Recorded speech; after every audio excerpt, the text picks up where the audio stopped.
223 is the beginning of everything, the start of the decisive battle in the uninhabited, demon-infested Shinjuku. Or what's the other name? Do one of you guys know that they've also called it?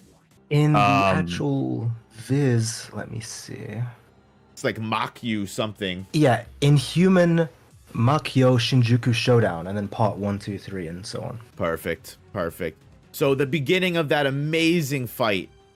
Coming in, we've got Gojo, saying his, basically what is, we know now, the goodbyes to all of his Ijishi, all of his friends, and Utahime and Grandpa Gakukanji are the ones that are going to be helping him amp up his first attack on Sukuna. So do you guys have any thoughts on the beginning of this fight and how this started, Kaiyo?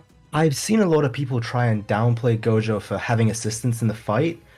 I would say, because it's one of those things where Gojo himself openly says that this attack is just to declare you as the challenger, right?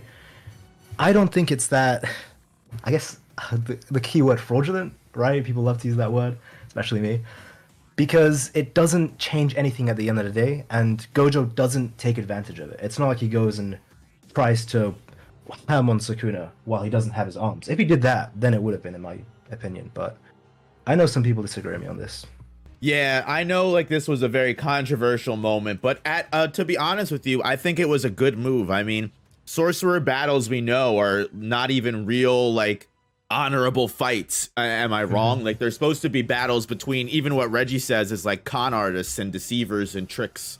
So like it doesn't surprise me that Gojo would be like, all right, you know what, fuck it, I'm gonna get first blood on this one. FakeWeeb, do you have anything to add? Yeah, to actually add on with you guys, I do remember, like, while this fight was going on weekly, I don't, like, there was a chapter that made me think, before, not now, but like when Gojo used the purple in the beginning, I don't know, I thought at first it could have acted as like a mere test to prove something later on, or see something about Sukuna, like, firing this purple would like indicate something to Gojo. I don't know what it was, but like now that the fight's ended, I take back my thoughts, and just like you guys, came to the simple conclusion that, yeah, like Gojo just used the 200% hollow purple as like a fight opening move, right? Just to like tell or remind Sukuna, as Kaiyo said, he's the challenger in this fight. And I don't know, I like this moment because it's, Gojo is telling the truth, right? It was Sukuna who said to Gojo in the beginning of the series that he would kill Gojo, or he'd be the first one he kills. So yeah, that's when the challenge was set. And so I don't know how to word this, but like purple kind of being this like opening spectacle to like this insane battle. It's like a nice cocky reminder or move from Gojo to Sukuna, just referring that, yeah, he's the challenger. Or, and I guess you can also take in the way that like he's the underdog in this matchup. I think it's really interesting that you say that, because one, in my opinion, you're right. Like, it really does set the tone, and it's almost like Gojo saying, like, all right, like, you said you were gonna kill me, like, let's go, like, let's see what you're all about. Like, it's almost like he's like testing Sukuna. And I also see enemy stand user, shout out to him in the chat. He says Sukuna really tanks a sneak attack off guard, a 200% hollow purple, and refused to elaborate. Which I also think is, I think that was even a huge, which a lot of people apparently have very selective memories when it comes to these things. But like, I remember when this came out, and because Sukuna did take this attack head on with like only his arms getting destroyed, like people were saying that like, oh, there's absolutely no way that Gojo's going to be able to win. And you know what? In hindsight, they might not have been wrong, but it's impressive, like, for sure. Especially since before this chapter, by the way, because I'd seen a lot of Goku versus Gojo discussions, and people thought Hollow Purple was so powerful and so fast, like it had no speed, you couldn't even stop it. It's reality, like, existence erasure, that they thought it would even kill someone as strong as Goku. Whereas then once we saw Sukuna, this guy is tanking this attack and even reacting to it while it's amped. It was a very impressive feat. I think even when it actually happened during that week, I was defending Sukuna, funny enough, because it's not an anti-feat. If anything, I actually think it's a pretty crazy feat to take it with just your hands. Yeah, because I remember it was literally stated, and it was like pretty much almost we thought confirmed that it just deletes everything that it just like literally just like control alt deletes as it just fucking hits things, or at least that's how I was explained to it, and that's how I understood it was. So seeing someone actually come out of it alive does change the like full ability or the full capability we thought Hollow Purple had. It's pretty powerful. Yeah. Enemy stand user said, nah, I'd tank it. Yeah, I'd also tank it too. Nah, I'd win.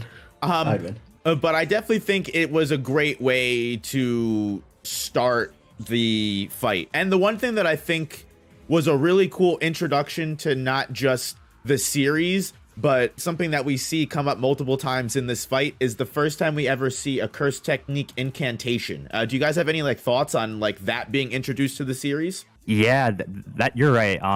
That is like the first time we see like incantations, and I think also just hearing about like jujutsu prerequisites being introduced in the series, unless like you say like, oh, casting a veil is technically an incantation because you say certain words. I mean, other than that, yeah, you're right. I think this is the first time we hear about this. I think I remember with Granny Ogami. I don't see, that's a really confusing part where that might just be a condition just for her to use it like at all. She can't do it without an incantation. But I think this is definitely the first time we've seen an attack where it can be used without it, but then all of a sudden it's being amped with it. So it makes you question, if Megumi does an incantation when he summons his divine dogs, would it make them stronger? Or would it make Nobita's like resonance stronger? It's pretty, I love the concept. It's really cool. Yeah. The entire idea of it is really interesting because it makes me question, like, it also has a lot to do with how sorcerers are brought up, right? Like, you would imagine that a sorcerer that has the family lineage and has, like, the history behind their technique to be able to probably learn their incantations relatively early. And it's basically stated that most sorcerers or most curse techniques have incantations. Sorcery fights are just the ability of being a sorcerer is just being able to cut those incantations out and still maintain all of your power. It's almost like keto and Bleach. So it's like the one thing that I think is really interesting is that like would someone like Hikari whose curse technique has literally no history, it's unique to him and he was born with it, like does he just immediately, is he born with knowing his incantation, or does he have to make one, or does he just not have one compared to these old ancient techniques? I've always thought that was an interesting question as well with surrounding these. Yeah, that is like an interesting question because I do remember like during the domain fight, I could be getting it wrong and it's been a while since it's not been too long since it was releasing weekly, but yeah, like didn't Kusakabe say that with Higuruma and Hikari, like because like, okay, to create a domain for most people, they have to like imagine or set like the internal, external rules, parameters, all that, and then Higuruma and Hikari like were surprised. They're like, wait, what? Like you have to imagine that or think about that when creating a domain? Then yeah, like Kusakabe's like, oh yeah, you guys have to do that because your domain's like a part of your curse technique. So that is an interesting question if incantations are the same with them. It's also kind of crazy, like now that we're talking about it, that like incantations amp your jujutsu, because isn't like Utahime's curse technique also just like an amplification ability? So it's like her technique is amplification. She also uses incantations to amp her technique, and everyone in her zone gets amped as well. So they basically like did this mega, like they used like their jujutsu to its full potential, right? With plus Gakuganji playing his music, her dancing, all of that. Now that I think about it, this was like an insane feat. It's pretty clever. Yeah, I would say it's similar to binding vows, where how does a binding vow form? I think probably the only example where we see it be formed in real time was with Yorozu and Sukuna, where she says it's a binding vow and they just agreed on terms. But it's really weird because we've seen other characters just agree on things, but it's not a binding vow because they could have backed out of it. So it's like, how does that work? Do you need to say something specific? Do you need to do something with your cursed energy? It's just the same with incantations, right? Are you born with the knowledge when you get your technique? Like, and like I said, like it makes sense for someone like Gojo, right? Who even said when he fights Toji in Hidden Inventory, he's like, I basically had a handbook, to learn my technique. I had an instruction manual almost, because there's all the people and the limitless users and the Six Eyes users that came before me who left all these, documents on how to use the technique probably for future generations. I imagine like probably the the 10 Shadows technique is probably very similar to that, where even though Megumi wasn't raised in the Zenin clan, because it's such an ancient technique, Gojo probably, just like Toji learned of Limitless, Gojo is probably able to learn of the 10 Shadows through history and be like, okay, so this is how you start training, this is how you start. Because I imagine with the 10 Shadows, if you're just born with that with no knowledge, it's kind of like, you're kind of like, what the hell is, like, how are you probably could figure out what you're supposed to do, but like, you'd have such a, someone that is born in the Zenin clan that has all that knowledge is going to have such a higher handicap than you. So I imagine that's like, it also shows the difference between sorcerers that grow into families and are raised into the sorcerer world as to people that are just born with curse techniques that are like found as diamonds in the rough almost. And to your point, FakeWeeb, like with Akari and Higuruma, yeah, I think that is an also interesting moment in that small conversation as well, because like they're like so surprised that it takes sorcerers so much time and effort to create domains. They're like, why? It was super easy for me. But yeah, that probably does have everything to do with their curse techniques literally just revolving around their domains, because it's literally said Higuruma had to work backwards almost from domain to cursed energy. At least in his fight with Yuji, it said that he started with his domain, and then from his domain he then had to deconstruct the domain to learn regular barrier techniques, and then through barrier techniques he had to deconstruct that to learn how to manipulate his cursed energy. Like he literally had to like work backwards as opposed to working the normal way every sorcerers do. So like, which is also just another reason to love Higuruma, because he's such a fucking cool case of a character. But yeah, to stay on track, moving right along, because it's such a strong introduction to the fight, and I don't care what anybody says, I love the fact that Gojo came in popping off with one of his strongest techniques to say, hey, you know, I'm here and I'm gonna fuck you up. And then 224 is pretty much it's touted as probably having the least amount of dialogue in all of Jujutsu Kaisen, I'm pretty sure, right? Because it's literally just hands. Which I'm glad that we got an introductory chapter to this fight that was literally just Gojo and Sukuna duking it the fuck out. I don't know about you guys, but I'm glad that we didn't cut right to the domain war. Yeah, I remember. Yeah. No, you can go ahead. No, it's alright. You got it. Okay. Yeah. No, I was just gonna, I guess, agree. Like, you know, seeing both characters just like testing their hand-to-hand combat skills. Before domain, like you could tell that they weren't trying to go super all out at the start. They were just like casually making moves, throwing attacks, just like gauging each other's strengths and powers.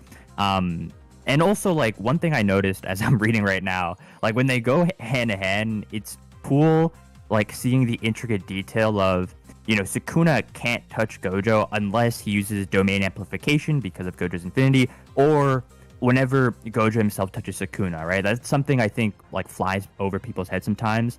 And you know, overall this chapter, like the choreography is really nice. As I'm seeing now, like the panels of like not flying, but Gojo and Sukuna are just like jumping around Shinjuku. You know, Sukuna shooting a dismantle in midair, both of them going inside a falling building. Let's be honest, they're fucking flying. We all saw that episode. Yeah. They're all motherfucking flying, okay? Yeah, I just didn't want to get like a snarky chat saying, actually, you know, Sukuna, they can't fly, but like, yeah, no, they basically are flying, and when it gets animated, it's gonna look so sick just going through the buildings. I have very bad memories of this chapter because I can't remember if you guys remember because it was so long ago, but the leaks of this was hell. Because it was so good, and you know, we see the Togashi references, right, with the dismantle, you know, Yu Yu Hakusho, and the punching as well, like kind of like Gon's rock paper scissors.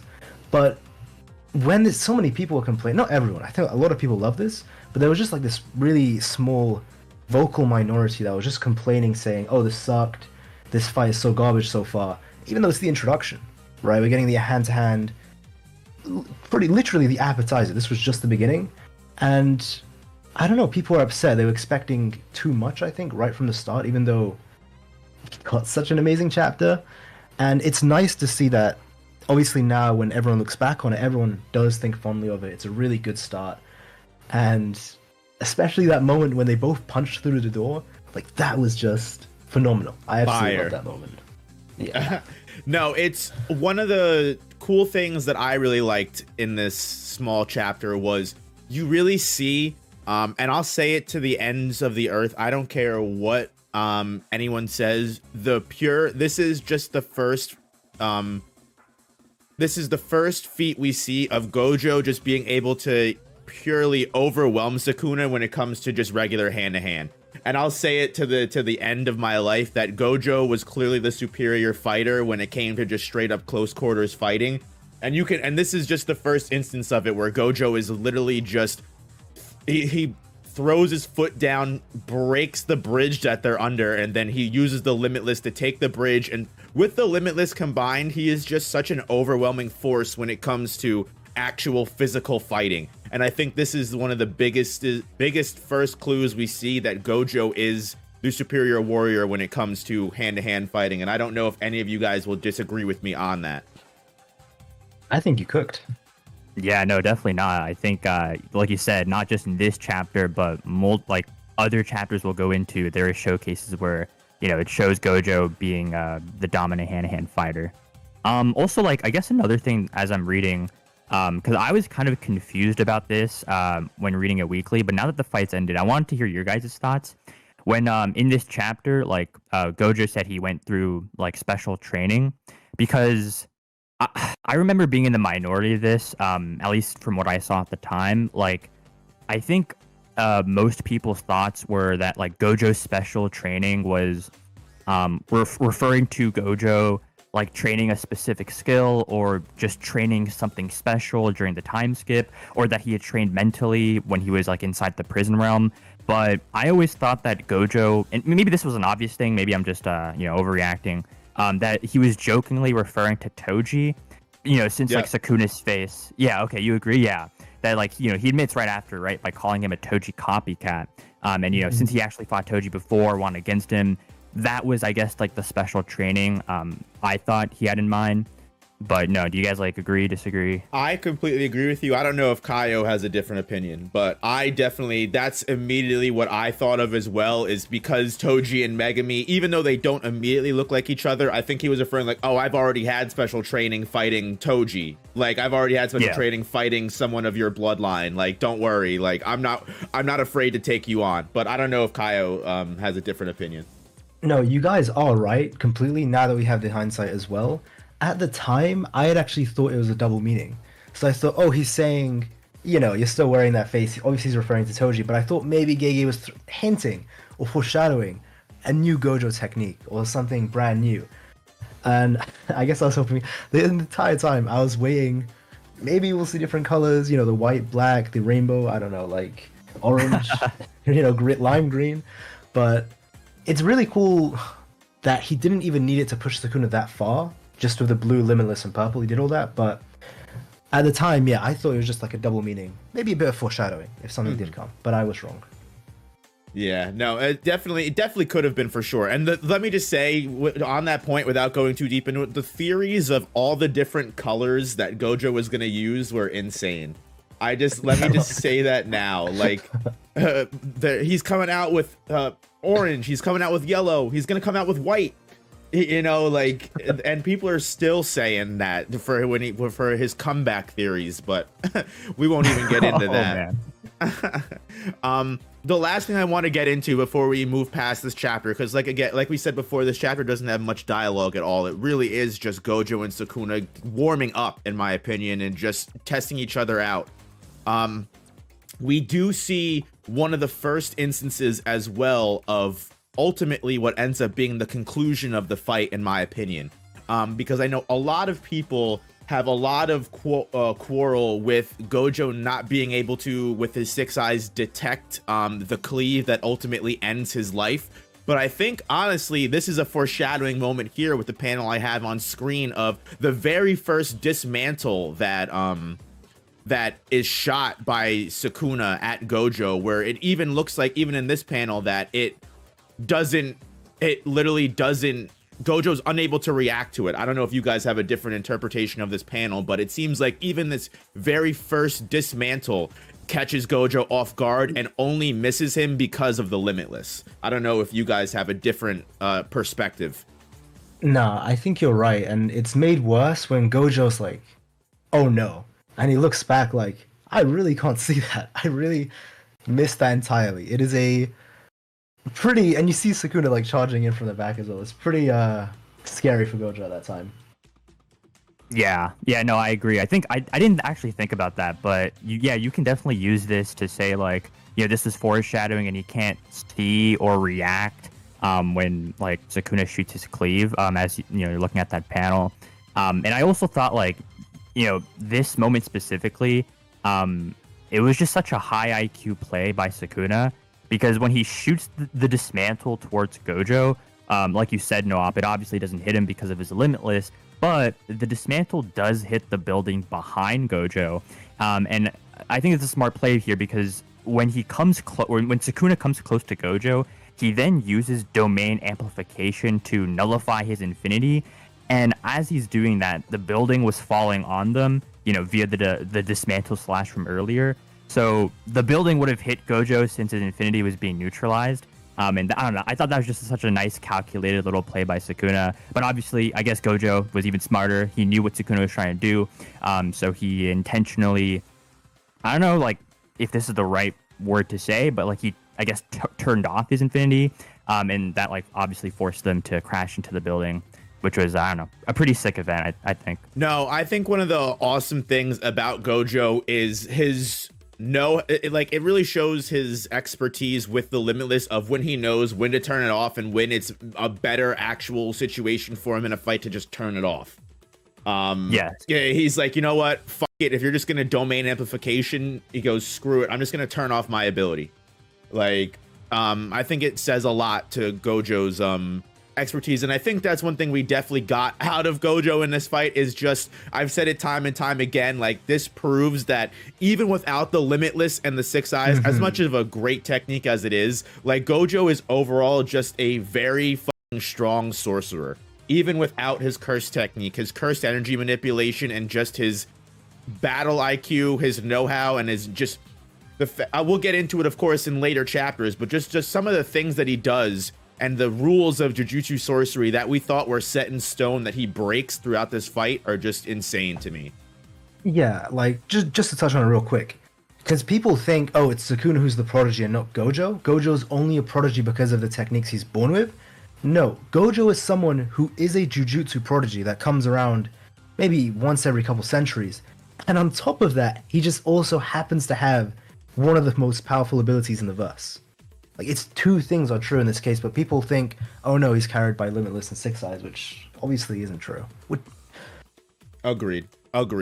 Yeah, I agree. Moving on to from the warm-up to the where Gege, I think, compensates for all of the not dialogue we got in that one chapter for this one, because it's literally just a slugfest of dialogue between all of the characters that are watching the fight and discussing the difference of how Gojo's domain expansion is going to interact with the open barrier domain expansion. And of course, before we saw the fight, without having hindsight, it really was an interesting question to ask of how these two domains were going to clash, because obviously Gojo, Sukuna, the two strongest characters in the universe, are, and obviously the two characters that have the most intact, most willpower, and most, what's the word I'm looking for, refined domains of the entire verse going into it. It really was, I was kind of weirded out that we went into the domain battle so quickly, but obviously now that we know how long of a fight it was, there was much more to go. But do you remember what your guys' first thoughts were going into this and how you thought these two domains were going to interact with each other? Maybe FakeWeeb start? So, yeah, I actually, I think did kind of like guess that this was going to happen the way Sukuna's domain was explained in Shibuya, how it cuts basically everything, including buildings, which would normally not be included in domains.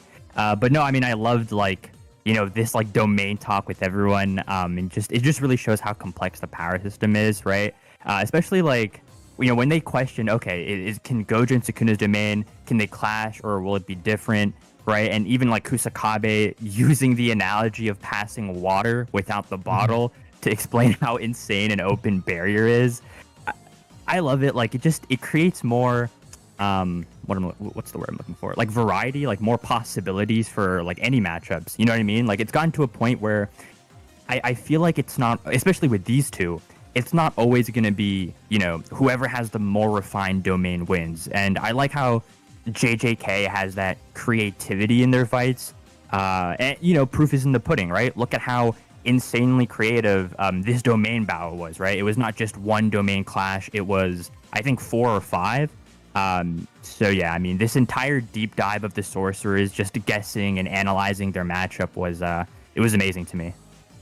This was, for me, funny, but also something that was good to see finally happen, because one thing that was discussed to no end, at least in the power scaling part of the community, because we knew this fight was going to happen for a couple weeks, what the hell does like more refined mean? And this is, we still don't even know to this day, to be honest. So from chapter 15, I have the chapter up, Gojo specifically says when multiple domains are expanded at the same time, the more polished, I guess he's referring to refined, one will reign supreme. But then he also says it can also depend on compatibility and cursed energy. And then it's like, what makes a domain refined? And it seems like even if one is more refined, it seems like there's so many other factors, which Gojo says. So it was one of those things where everyone was trying to debate, oh, is this why Gojo will win? Maybe this is why Sukuna will win. Like, because we weren't sure if having an open domain meant your domain is more refined, specifically because Tengen had actually told Yuki, you'll lose that domain clash. Funny enough, that was before they even knew Kenjaku had an open domain. So it's good to see that. We didn't actually get the answer, but it's just good to see, like, just like the FakeWeeb said, there really is even more to domain clashes than even the refinement and compatibility and cursed energy. Like, if you have an open domain, you can just attack it from the outside.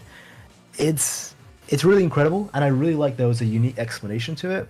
And it was really funny, though, to see specifically certain characters like Choso, Inumaki, and Yuji, who know Sukuna has an open domain and Kenjaku, not tell anyone else while the fight is happening until this day. They had a whole month.